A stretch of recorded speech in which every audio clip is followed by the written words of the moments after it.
Welcome back to Daytime Ottawa here on Rogers TV. So excited to talk baseball because, of course, the big inaugural season was last year. Unfortunately, it was supposed to be in 2021, but of course, as we all know, the pandemic pushed many sports, of course, out and pushed them forward into a great schedule. But what a great success story they had in their first year. And of course, I'm talking about the Ottawa Titans. I'm joined by Davide Disipio, who is the media manager and broadcaster with the Ottawa Titans. Welcome. Great to have you here. Thanks for having me. And I'm happy to be a part of it as well. So I'm going to be part of sort of that in-house entertainment, and we'll be sharing more and more of that on social media, how I'm going to be involved. But let's first of all talk about how this team came back. You know, there's a lot of history of baseball here in the city of Ottawa. Yeah, certainly. Baseball professionally dates back to the pre-1900s, and then obviously the first incarnation of the International League in the early 1950s, and then kind of went away until Howard Darwin had a dream and a vision and brought the ballpark just off the Vanier Parkway, and here we are celebrating the 30th anniversary of the ballpark this year. And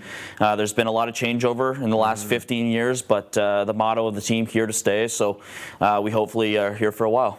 As I said, a lot of success last season. Let's talk about last season and you know what it looked like for you guys. Is it what you expected?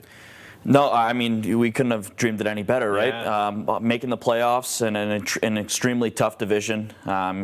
Some of the teams in our division are loaded and stacked with talent up and down, but building a roster from scratch, starting basically right from the roots with the new manager and bringing a whole roster in.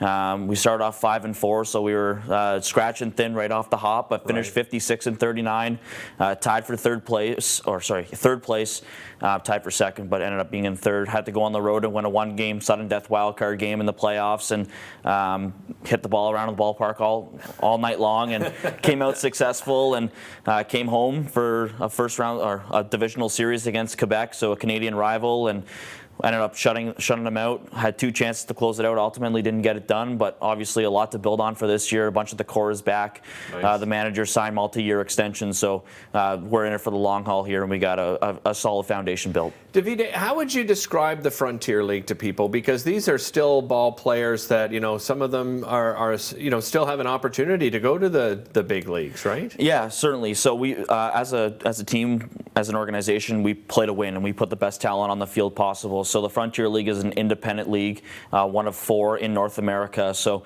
it prides itself on being a rookie-based league. So we get a lot of guys that are fresh out of college or have 1 or 2 years of experience in the minor leagues with an affiliated organization. So the league is partnered by Major League Baseball. So we're great in that sense in terms of marketing and establishment. So it's been great so far. It's going into year 3 of this MLB Partner League. So essentially it's guys fresh out of college, guys that are 1 or 2 years of minor league experience, and we also get guys that are more experienced. So there's a bunch of nitpicky rules in terms of building the roster, in terms of how many rookies you need, how many veterans you're allowed. So it goes up and down, but I mean, it's just scratching thin. But the main thing is we play to win, so it's great.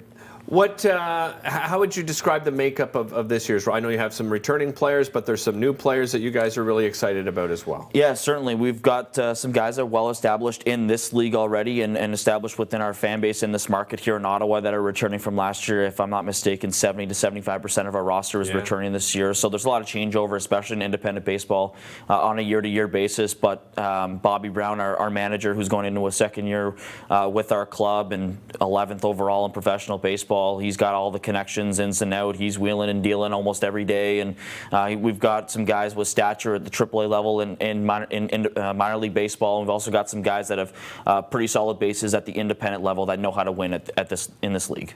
One of the most important things of driving people to the baseball game, to get them in there, is that in-house experience. I know you've got a lot of big plans. Share some of those plans with us. Yeah, certainly. And the one thing that a lot of people may not know about us is we're not just selling baseball. We're selling family affordable funds. So whether it's the cheapest, one of the cheapest tickets in town, what entertainment you can get for $3 an hour. So I mean, there are a lot of great things. We got our entire local concessions, great partners that we have at the ballpark for many to choose from.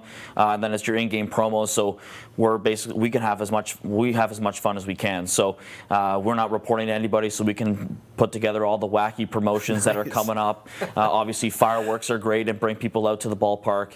And those little games that you play in between innings. So obviously now with the pitch clock, it's going to be sped up even more. So that's going to be interesting, right? Certainly is. But I mean, do you think fans are going to appreciate that? I think, the sort of quicker pace, the faster experience? Yeah, and baseball's always been drawn up as the sport that takes too long, or it's boring to watch or whatnot, but not when you're having the entertainment value that we at the Ottawa Titans are trying to provide. So whether it is that game, that promotion that brings people out, the food, the experience is what we're selling. What about theme nights? I know that you've already got a few, but I'm sure there's probably more to come. But can you share with us some of the fun theme nights you've got? Home opener on May 12th. The first 500 fans will get an Ottawa Titans replica baseball cap. Nice. So that's one of the many that we have planned for this year. Obviously, some of the reoccurring ones that fans are used to. Thirsty Thursdays with draft beer in our hop yard, which is down the left field line. Obviously, Bark in the Park is making its return this year on 2 occasions. This summer, firework nights, we'll be doing 6 of them in total. One of them will be at the home opener, and then we got some of the wacky ones. We're doing a take your house plan on a walk day.